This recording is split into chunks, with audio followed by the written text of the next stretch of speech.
یمن میں جو کنگ ہوتے تھے ان کو طبا کہا، اور جو اس زمانے کا سب سے پہلا کنگ تھا اس کو طبا اول کہا۔ طبا اول بہت بڑا بادشاہ تھا، مسلمان تو تھا نہیں، ایمان تو لایا نہیں تھا، مگر طبا اول کا پلان یہ تھا کہ اس نے ایک بہت بڑا لشکر بنا۔ اچھا، اس لشکر میں اس نے پلان یہ کیا کہ اس کے پاس 1,13,000 پیدل چلنے والے تھے اور 1,30,000 کے قریب گھوڑا چلانے والے، گھڑ سوار، ہارس رائڈر۔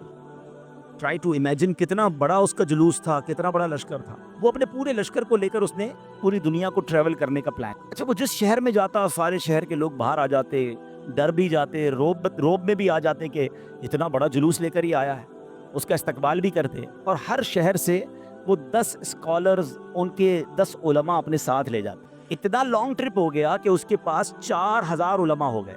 اب انڈرسٹینڈ کریں کہ کتنے شہروں میں وہ گیا ہوگا، 4,000 علماء جمع ہو گئے۔ اب وہ ٹریول کرتے کرتے کرتے مکہ پاک پہنچ۔ اچھا، مکے جب وہ انٹر ہوا تو مکے کے لوگوں نے کوئی اس کو رسپیکٹ نہیں دی، کوئی اس کا استقبال نہیں کیا، اور کوئی جناب اس کا کوئی روب بھی نہیں پڑا۔ تو اس نے اپنے وزیروں کو بلایا کہ یہ کیسے لوگ ہیں، یہ شہر کیسا شہر ہے، نوبڈی کوئی استقبال بھی نہیں ہوا، کوئی ہمارا روب بھی نہیں ہے، کوئی دبدبہ بھی نہیں ہے، ٹیک کیئر بھی نہیں کیا انہوں نے ہمیں۔ تو اس کے وزیروں نے بتایا کہ بات یہ ہے کہ یہ مکے والے جو ہے نا، ان کے پاس ایک بہت کمال کی عمارت ہے جس کو یہ کعبہ کہتے ہیں، اور یہ کعبے کا طواف کرتے ہیں۔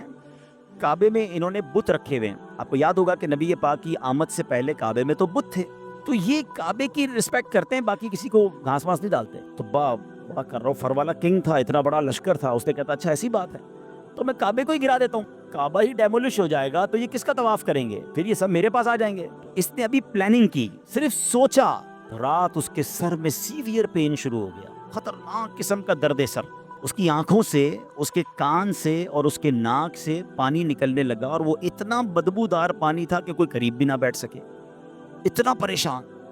لشکر میں ڈاکٹر بھی تھے، ڈاکٹر بلائے گئے، طبیب آئے، بڑے بڑے علاج کیے، کوئی فرق نہ پڑے، 2-3 دن نکل گئے، تکلیف ختم ہی نہ ہو۔ ایک جو ڈاکٹر تھا، جو سب سے بڑا ڈاکٹر تھا، اس نے کہا دیکھیں یہ معاملہ جو ہے نا، مجھے آپ کی بیماری کا نہیں لگا، یہ کوئی آسمانی معاملہ ہے، آپ کسی عالم سے پوچھیں۔ تو انہوں نے اپنے لشکر میں جو سب سے بڑے عالم تھے ان کو بلایا کہ آپ چیک کریں معاملہ کیا ہے۔ انہوں نے کہا یہ بتاؤ کہ تم نے کوئی غلط خیال تو نہیں کیا اس شہر کے بارے میں، یہاں کے رہنے والوں کے بارے میں؟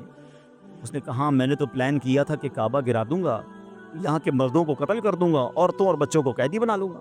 تو ان عالم دین نے کہا کہ نہیں، تم نے غلط کیا، تمہیں نہیں پتا کہ یہ کعبہ کیا ہے، اس کا مالک وہ خالق ہے، وہ مالک ہے کہ اگر اس کے بارے میں، کعبے کے بارے میں نیگیٹو سوچو گے تو برباد ہو جاؤ گے، فوراً توبہ کر لو ورنہ تم خود ہی برباد ہو جاؤ گے۔ اچھا ایسی بات ہے۔ طبا نے توبہ کر لی، جیسے ہی توبہ کی تو اس کا سارا درد ختم ہو گیا، وہ فریش ہو گیا، اس کی طبیعت ٹھیک ہو گئی۔ تو اب اس نے دین ابراہیمی اختیار کر لیا، اللہ پر ایمان لایا، اور اس زمانے میں حضرت ابراہیم کا دین چل رہا تھا، ابھی نبی پاک تو آئے نہیں تھے، اس نے دین ابراہیمی ایکسیپٹ کیا اور اس نے اللہ پر ایمان لیا۔ اچھا، اب وہاں سے پھر لشکر آگے چلا، اور چلتے چلتے چلتے ایک ایسی بستی میں پہنچا جہاں کھجور کے درخت، بڑی خوشگوار وادی تھی، اور وہاں انہوں نے پڑاؤ ڈالا۔ اچھا، اس لشکر میں جو علماء تھے انہوں نے اپنی کتابیں نکالی، ان کے پاس آسمانی کتابیں تھیں، وہ پڑھتے گئے اور کہنے لگے یہ تو وہی جگہ ہے جہاں ہماری کتابیں بتاتی ہیں جہاں اللہ کے آخری نبی ہجرت کر کے آئیں گے۔ یعنی اس کا مطلب وہ ڈھونڈتے ڈھونڈتے آج کے مدینے میں پہنچ گئے تھے، جس کو آج ہم مدینہ کہتے ہیں نا، یہ وہاں پہنچ گئے تھے۔ تو 400 علماء نے کہا کہ بھائی ہم تو یہ جگہ چھوڑ کے نہیں جائیں گے، پتہ نہیں کب نبی پاک آ جائیں، اب ہم نے یہیں ٹھہرنا ہے، اگر طبا رہنے دے گا تو ٹھیک ہے، بے شک ہماری بوٹی بوٹی کر دے، ہم نے یہ شہر چھوڑ کے نہیں جانا۔ اطلاع طبا کو بھی مل گئی، طبا نے بلایا علماء کو کہ کیا مسئلہ ہے؟ تو کہا دیکھیں حضرت، ہم نے اپنی کتابوں میں پڑھا ہے، ہمارا حساب کتاب بتاتا ہے کہ اللہ کے آخری نبی اسی بستی میں آئیں گے، ہم اس بستی کو چھوڑ کے نہیں جائیں گے، ہم ان کے خادم بن کر رہیں گے، ان کے امتی بنیں گے، ان پر ایمان لائیں گے۔ اچھا، طبا بھی 2-4 دن پہلے ہی یا کچھ دنوں پہلے ہی مکے کی تعظیم سمجھ چکا تھا، اللہ پر ایمان لا چکا تھا، تو اس نے کہا اچھا ایسی بات ہے تو میں بھی رک جاتا ہوں۔ اس نے کیا کیا، 400 علماء کے لیے 400 گھر بنائے، ان 400 علماء کی شادیاں کروائیں، ان کو خوب مال و دولت بھی دیا۔ 1 سال طبا خود بھی وہیں رہا، 1 سال کے بعد دیکھا کہ نبی پاک تو نہیں آئے، تو اب طبا نے ایک کمال کا خط لکھا۔ سنیے گا پیارے اسلامی بھائیو، یہ دنیا کا انوکھا خط ہے کہ اس کے لیے لکھا جا رہا ہے جو بھی دنیا میں آئے نہیں ہے۔ اور کس عشق والی زبان میں طبا بادشاہ نے وہ خط لکھا؟ اس نے لکھا کہ اس اللہ کے نام سے شروع جو عالمین کا رب ہے، میں جناب رسول اللہ صلی اللہ علیہ وسلم کی بارگاہ میں طبا اول حمیری سلام پیش کرتا ہوں، اور میں آقا علیہ الصلوۃ والسلام کی بارگاہ میں عرض کرتا ہوں کہ حضور اگر میں نے آپ کا زمانہ پا لیا تو میں آپ کی خدمت کروں گا، آپ پر ایمان لاؤں گا، آپ کی سنت پر عمل کروں گا، جو آپ کتاب لے کر آئیں گے میں اس پر بھی عمل کروں گا، اور حضور اگر میں پھر بھی آپ کا زمانہ نہ پا سکوں تو مجھے اپنی غلامی میں قبول فرمائیے، اور قیامت کے دن مجھے میری شفاعت فرمائیے گا، مجھے بھول نہ جائیے گا۔ بڑا کمال کا عشق والا اس نے خط لکھا، اس خط کو اس نے سیل کیا گولڈن اسٹیمپ لگا کے۔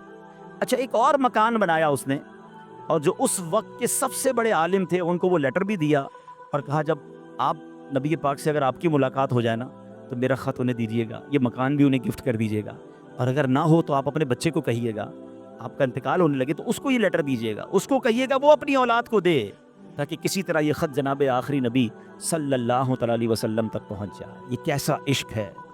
اب ذرا سنیے گا، طبہ اول حمیری کا بعد میں وہ مدینے سے آگے گیا اور جا کے اس کا انتقال آفٹر 1000 years، 1000 سال بعد 12 ربیع الاول والے دن مکہ مکرمہ میں نبی پاک کی ولادت ہوتی، آقا کی تشریف آوری ہوتی ہے۔ نبی پاک 53 سال مکے میں گزارتے ہیں، اور اس دوران حضرت مصعب بن عمیر صحابی رسول ہیں، ان کو پیارے آقا مدینے بھیجتے ہیں کہ وہاں جا کے اسلام کی دعوت دو۔ مدینے میں تو فوراً اسلام پھیلنا شروع ہو گیا۔ علماء کہتے ہیں جو اتنی تیزی سے اسلام مدینے میں پھیلا نا، اس کی بڑی وجہ یہ تھی جو یہ انصار صحابہ تھے نا، مدینے والوں کو کیا کہتے ہیں؟ انصار۔ مکے والوں کو کیا کہتے ہیں؟ مہاجرین۔ تو جو انصار تھے نا، یہ سارے انہی 400 علماء کی اولاد میں سے تھے۔ They were waiting from last 1000 years for رسول پاک علیہ الصلوۃ والسلام۔ یہ تو 1000 سال سے انتظار کر رہے تھے۔ جیسے ہی حضرت مصعب بن عمیر پہنچے، دیگر مبلغین پہنچے، اللہ کے رسول کی باتیں بتائیں، اسلام کی باتیں بتائیں، دھڑا دھڑ لوگ اسلام قبول کرنے لگ گئے۔ اچھا، اب قبیلے کے لوگ بیٹھے کہ آخری نبی تو آ گئے ہیں مکے میں، ہمارے پاس ایک لیٹر ہے، اب وہ پہنچانا ہے انہیں۔ انہوں نے مشورہ کر کے، ایک صحابی تھے، ان کا نام تھا حضرت ابو لیلہ انصاری رحمۃ رضی اللہ تعالیٰ، ان کو کہا کہ آپ جائیے، جا کے مکے میں نبی پاک کو یہ خط دے کر آئیے۔ ان صحابی نے ٹریول کی۔ جب وہ ٹریول کر کے جانے لگے تو ان کو کسی نے بتایا کہ نبی پاک مکے سے پہلے ایک وادی میں بیٹھے ہیں، صحابہ کرام کے ساتھ جلوہ فرما۔ اچھا، انہوں نے نبی پاک کو نہیں دیکھا، نبی پاک نے انہیں نہیں دیکھا، سوشل میڈیا کا زمانہ تو تھا نہیں نا کہ کسی طریقے سے دیکھ لیتے۔ اچھا، یہ گئے اس دربار میں، جیسے ہی داخل ہوئے کمرے میں، نبی پاک صحابہ کے ساتھ بیٹھے ہیں، وہ کمرے میں داخل ہوئے، پیارے آقا فرماتے انت ابو لیلہ، تم ابو لیلہ ہو؟ وہ شوق ہو گئے کہ میرا نام کیسے ان کو پتہ چل گیا؟ جی یا رسول اللہ، میرا نام ہی ابو لیلہ ہے۔